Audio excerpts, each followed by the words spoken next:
10월 12일 새벽 예배 시작하겠습니다. 사도신경으로 신앙 고백하시겠습니다. 나는 전능하신 아버지 하나님 천지의 창조주를 믿습니다. 나는 그의 유일하신 아들 우리 주 예수 그리스도를 믿습니다.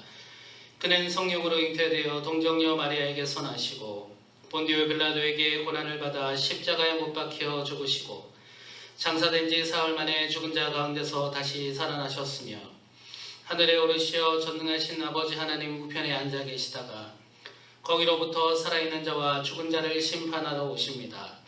나는 성령을 믿으며 거룩한 공교회와 성도의 교제와 죄를 용서받는 것과 몸의 부활과 영생을 믿습니다. 아멘. 찬송 312장 함께 부르겠습니다.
성경 말씀 사무엘하 4장 5절에서 6절 말씀입니다. 브에롯 사람 림몬의 아들 레갑과 바하나가 길을 떠나 볕이 쬐을 때 즈음에 이스보셋의 집에 이르니 마침 그가 침상에서 낮잠을 자는지라. 레갑과 그의 형제 바하나가 밀을 가지러 온 채하고 집 가운데로 들어가서 그의 배를 찌르고 도망하였더라. 아멘. 하나님의 귀한 은혜가 성도 여러분들에게 충만하시기를 기도합니다. 오늘 본문의 말씀에는 사울의 후예들이 그 세력을 다하는 장면이 기록되어 있습니다. 사울의 군대 장관이었던 아브넬은 사무엘하 3장에서 죽음을 맞이하였고 오늘은 왕인 이스보셋의 최후를 기록하고 있습니다. 비극적이게도 이스보셋은 그의 수하에 있던 두 지휘관, 이 군지휘관 2명에게 배반을 당해서 죽게 됩니다. 이로써 이스라엘 초대 왕으로 세움받았던 사울과 또 사울의 일가의 맥은 이제 다리를 저는 무비보셋을 제외하고는 그 맥이 끊어지게 되었습니다. 한편 이스보셋을 죽인 이 두 군지휘관은 이스보셋의 머리를 들고 다윗을 찾아가게 됩니다. 마치 사울의 전리품을 들고 다윗에게 갔던 아말렉 청년을 떠올리게 하는 장면입니다. 그때 다윗은 아말렉 청년을 처형했는데 이번에도 역시 자신의 왕을 배반한 이 불명예스러운 이 두 명, 비록 대치하고 있는 나라의 왕, 하지만 한 민족이고 이 왕을 배신한 이 두 명을 불의하다라고 하면서 다윗은 처형하고 맙니다. 이것이 오늘 사무엘하 4장에 기록된 내용입니다. 이제 다윗은 유다뿐만 아니라 전 이스라엘의 왕으로 세움받게 될 그 시기가 되었다라는 것이죠. 이 시점에서 우리는 사울과 다윗의 그간 있었던 일련의 과정들을 살펴보며 영적으로 묵상할 필요가 있겠습니다. 사울은 이스라엘의 초대 왕이 되었으나 하나님의 주권, 하나님의 통치하심을 온전히 인정하지 않았던 왕입니다. 즉 불순종했다라는 것이죠. 그래서 결국 하나님은 사울의 왕권을 빼앗기로 하셨지요. 그리고 다윗을 예비하셔서 사무엘을 통해 기름 부음을 부으시고 이스라엘의 왕으로 예정하셨습니다. 사울은 사무엘을 통한 자신의 왕위가 이제 다른 사람에게 갈 것이다. 즉 다윗에게 이양될 것임을 알고서도 다윗을 질투하고 미워하였습니다. 왕위를 이양하기보다는 다윗을 어떻게든 죽이려고 그 긴 기간 동안을 다윗을 괴롭혔습니다. 결국 사울은 블레셋과의 전투 중에 비참하게 죽고 말았고 그의 뒤를 그의 아들인 이스보셋이 잇게 되었지만 이스보셋 역시 오늘 부하 2명에게 배반당하고 비참한 최후를 맞이하였다라는 것이죠. 반면에 다윗은 어땠습니까? 소년 다윗의 이야기도 있지만 사무엘에게 기름 부음 받은 후에 다윗은 사울의 눈에 띄어서 사울에게 속해 있으면서 자신의 일에 충실히 했습니다. 그러나 결국 이스라엘 민족들이 사울은 천천히요 다윗은 만만이다 이렇게 칭송하자 사울의 미움을 사게 되었죠. 그래서 사울이 다윗을 죽이려고 만방을 돌아다녔고 추격했고 그렇게 다녔지만 다윗을 죽일 수는 없었습니다.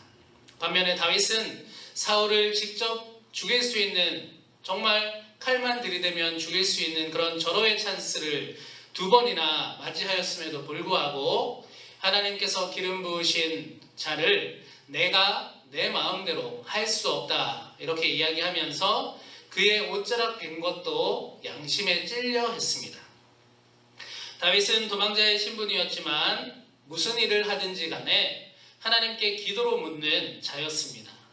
하나님의 응답이 있으면 그 응답하심에 그대로 순종하였던 자가 바로 다윗이었습니다.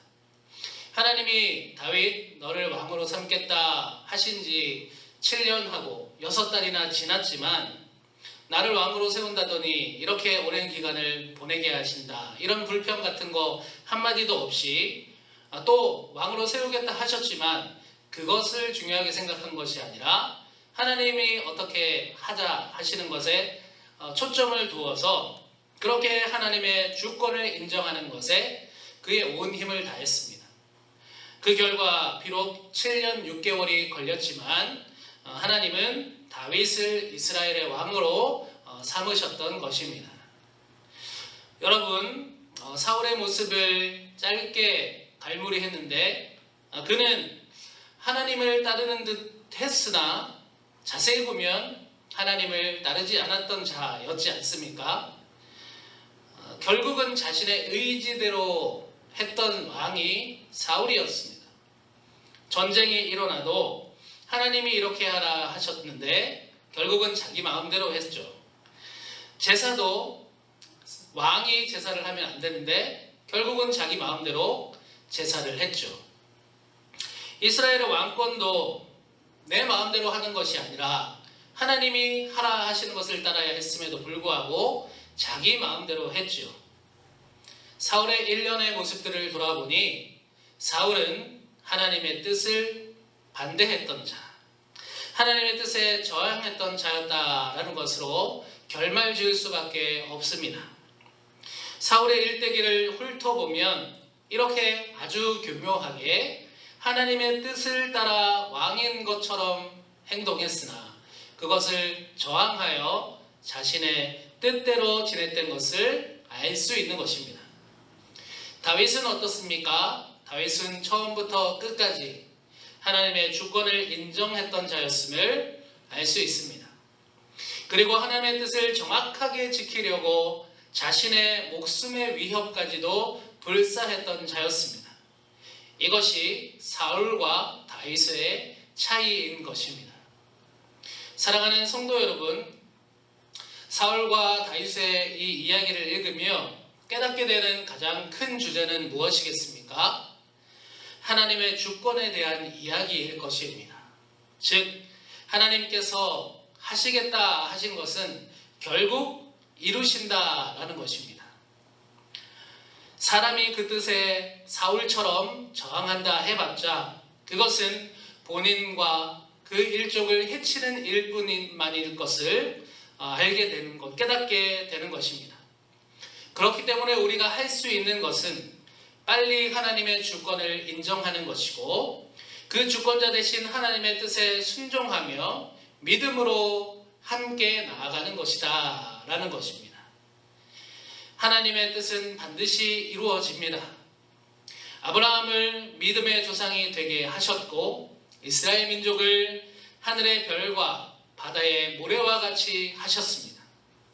애굽에서 이스라엘을 출애굽시키겠다 하셨으며 그것을 이루셨습니다. 다윗을 왕으로 세우겠다 하셨으며 그것을 이루었습니다. 세상을 구원하겠다 하신 하나님의 뜻이 섰었고 예수 그리스도를 통해 그것이 이루어졌습니다. 사랑하는 성도 여러분, 이제 하나님의 이루실 뜻이 하나 더 남아있죠. 그것은 예수님이 재림하시는 그날입니다. 하나님은 하시겠다 하시면 하시는 분이십니다. 예수님이 재림하실 그날은 반드시 올 것입니다. 그렇다면 우리가 할 일은 무엇일까요? 사울의 길이겠습니까? 다윗의 길이겠습니까? 사울의 길은 결국 내 뜻대로 사는 것입니다. 다윗의 길은 하나님의 주권을 인정하고 그 주권을 믿으며 순종의 자리로 나아가는 것입니다. 삶이 다하는 그날까지 반드시 이루실 하나님의 그 계획, 하나님의 주권을 인정하며 함께 나아가시는 저와 여러분 모두가 되시기를 주님의 이름으로 축복합니다. 주신 말씀 기억하시면서 함께 기도하겠습니다. 하나님, 다윗과 사울의 이야기를 읽으면서 하나님께서 계획하신 일들을 이루어가는 과정을 보았습니다. 사울은 하나님의 그 뜻에 저항하였으나 패망하였고 다윗은 그 뜻에 온전히 순종하였습니다. 하나님이 하시겠다면 반드시 하심을 우리는 깨닫게 됩니다. 이 땅을 향하신 하나님의 계획이 진행 중에 있음을 우리는 알고 있습니다. 반드시 이루실 그날을 우리가 고대하게 하여 주시고 이 땅을 살아가는 동안 다윗과 같이 하나님의 주권하심을 인정하며 하나님의 뜻에 온전히 순종하며 나아가는 자가 되게 하여 주시옵소서. 오늘 하루도 하나님의 주권에 속했음을 고백합니다. 그 주권과 동행하는 하루가 되게 하여 주시옵소서. 감사드리며 우리 주 예수 그리스도 이름으로 기도드립니다. 아멘.